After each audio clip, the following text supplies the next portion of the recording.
Hi everyone, this is Mrs. Rath, and today I'm going to read you a book called Ben and Jerry Ice Cream Manufacturers. I know I love Ben and Jerry's ice cream. I'm not sure if you've ever had it, but it's very tasty. This book was written by Joanne Mattern.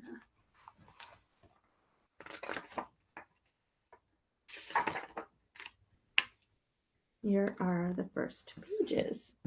Born in Brooklyn. Ben and Jerry's homemade ice cream has been pleasing customers since 1978. It is one of the most famous products to come from Vermont. However, Ben and Jerry are not from Vermont. They are from New York. In fact, they were born just days apart in the same hospital. Ben and Jerry met as young boys long before they became the successful business partners. Bennett Cohen was born on March 18, 1951 in Brooklyn, New York. His parents were Irving Francis Cohen. Ben had an older sister named Alice. His father worked as an accountant. Ben's mother stayed home to care for the children. Jerry Greenfield also began his life in Brooklyn. He was born 4 days before Ben on March 14, 1951. Jerry's parents were Malcolm and Mildred Greenfield. Jerry had an older sister named Ronnie. He also had a younger brother named Jeff. Jerry's brother worked as a stockbroker. His mother took care of the household. Both Ben and Jerry loved food from the time they were young boys, but their eating habits soon made them overweight. As a result, Ben was teased at school. Jerry's classmates teased him about his weight, too. Today, Ben and Jerry's scoop shops operate in more than 25 countries throughout North America, Europe, Asia, and Australia. A new friendship. When Ben was young, his family moved to the town of Merrick on Long Island in New York.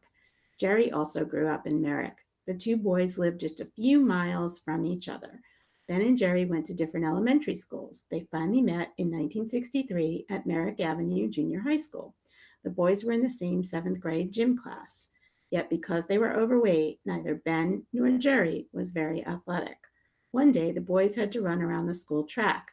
The teacher thought they ran too slowly. He threatened them to make them run around the track a second time, but Ben felt this was unfair. He argued that another run would not make them run faster. Jerry liked Ben's way of thinking. The two boys began spending time together, yet officials soon thought the school was becoming too crowded, so the next year Ben and other students attended Brookside Junior High School. Ben and Jerry have stayed friends throughout all their years in school and business together. School days. In 1966, Ben and Jerry both entered Calhoun High School on Long Island. There, their friendship grew. The boys spent a lot of time together. They liked driving around in cars and hanging out at the local pizza parlor. Though they were best friends, Ben and Jerry were very different. Jerry was a great student. He studied hard and got good grades.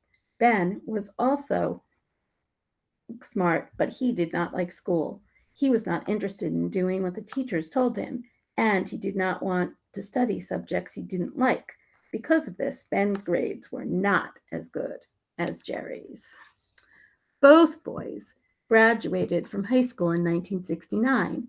Jerry graduated third in a class of more than 600 students, and he was awarded a National Merit Scholarship. After high school, Jerry entered Oberlin College in Oberlin, Ohio. He thought he wanted to be a doctor, so he took classes to prepare himself for medical school. Ben was not interested in college, but his parents wanted him to have a good education. Ben did not want to disappoint them, so he chose to attend Colgate University in Hamilton, New York. This is Ben on the left and Jerry on the right, who used their differences to make their company stronger. Drifting around. Ben struggled at Colgate. He learned he did not like college any better than high school. He thought his classes were boring, so in 1970, Ben left college. After that, Ben did many different things. He traveled to California, then he visited Jerry at Oberlin. Ben also worked at the Pied Piper Ice Cream Company in New York. After a while, Ben decided to give college another try. In 1971, he entered Skidmore College in Saratoga Springs, New York. There, Ben learned how to make pottery and jewelry. To help pay for these classes, Ben had several jobs. He worked at Ann's Coffee Park Diner. Ben also mopped floors for a department store, and he mopped floors at a restaurant called Friendly's. Ben liked his art classes. Still, he only stayed at Skidmore for 1 year. In 1972, Ben moved to New York City, New York. There he held many different jobs. He never liked working at any one place for too long. Ben worked the night shift at a hospital. He also delivered pottery wheels, and he even drove a taxi. Ben was a creative person. Later in life, he uses ideas to help him turn Ben and Jerry's into a successful business. Then, in 1974, Ben got a new job. He was hired to teach crafts for Highland Community School in Paradox, New York. Highland was a school for troubled teenagers. There, Ben taught the students pottery, photography, and silk screening. He also helped them write and create a short movie. Finally, Ben had found a job he enjoyed. A tasty idea. Meanwhile, Jerry did well at Oberlin. He graduated in 1973. However, his grades were not good enough to qualify for medical school, so Jerry got a job in a laboratory in New York City. In 1974, he tried again to get into medical school, but once again, Jerry was not accepted. Soon after, Jerry fell in love with a woman named Elizabeth Scarry. Elizabeth was a nursing student. After graduation, she was offered a job in North Carolina. Jerry decided to follow Elizabeth there. He got a job in North Carolina too, but by 1977, the relationship had ended. That same year, the school where Ben worked closed. Ben and Jerry decided it was time to start in a new direction.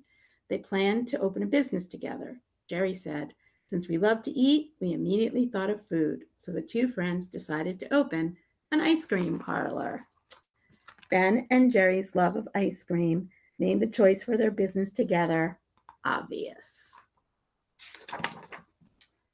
Off to Vermont. Cohen and Greenfield knew they had a lot to learn before opening their business, so they visited many ice cream shops. They also learned how to make ice cream. Two friends found a correspondence course through Pennsylvania State University. They split the $5 it cost to take the class. Greenfield studied the science of ice cream, and Cohen experimented with recipes. They even got help from a professor at the University of Vermont. From experience, Cohen and Greenfield knew that college students loved to eat ice cream, so they decided to open their store near Skidmore College. At that time, there were no ice cream shops in Saratoga Springs. Cohen and Greenfield thought the lack of competition would help them succeed. Then Cohen and Greenfield faced a big problem. Someone else opened an ice cream shop in Saratoga Springs. Cohen and Greenfield decided they should open their business somewhere else, so they searched for a different college town. Cohen and Greenfield eventually settled in Burlington, Vermont. Burlington is a small city on the shores of Lake Champlain. The University of Vermont is located there. Today, the main Burlington Ben & Jerry's scoop shop is located on Church Street. That's the end of part 1.